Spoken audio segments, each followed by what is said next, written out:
रामकृष्ण हरी माऊली नर्मदे हर. मांडवगड चढून आम्ही आता वरती आलेलो आहोत. तर बघा, मांडवगड चढून वरती आलो. प्राचीन महादेव मंदिर लागलेलं आहे या ठिकाणी. हे जो कुंड आहे हा नर्मदा मैयाचा कुंड आहे. मैयाचं पाणी आहे. घाटातून नर्मदा मैया या ठिकाणी वाहते आणि घाटातून प्रगट होऊन भगवान भोले बाबाच्या डोक्यावरती अभिषेक, जलाभिषेक होतो. हे जे चक्र आहे ते बघा नर्मदा मैयाचं पाणीच होतं. तर आता महादेव मंदिरामध्ये आपण जात आहोत. संपूर्ण हे जे मंदिर आहे घाटामध्ये आहे. मंदिराचं बांधकाम हे कोरून बनवलेलं आहे. मंदिरामध्ये या ठिकाणी होमयज्ञ होतो बघा. त्रिशूळ आहेत. भगवान भोलेबाबाचं मंदिर खूप दिव्य आहे आणि जागृत मंदिर आहे. साक्षात भगवान शंकर त्या ठिकाणी प्रगट झालेत बघा. खोल दरीमध्ये भगवान शंकराचं मंदिर आहे.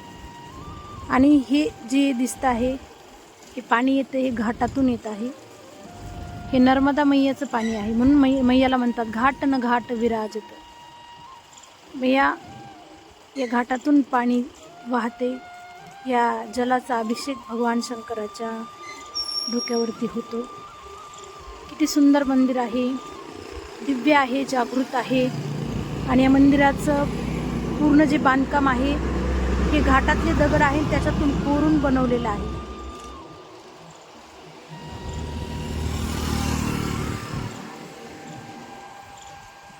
कर्पूर गौरम करुणावतारम संसार सारम भुजगेंद्रहारम सदा वसंतम हृदय अरविंदे भवम भवामी सहितं नमामि. भगवान शंकराचं हे दिव्य मंदिर. अनेक भक्त मंडळी लांबून दर्शन करण्यासाठी येतात कारण जागृत मंदिर आहे. हे बघा घाट, घाटातून पाणी आहे. नंदी राजा, भगवान शंकर, भगवान शंकराच्या वरती पहा मंदिर कसं आहे. घाटातूनच हे कोरलेलं मंदिर आहे.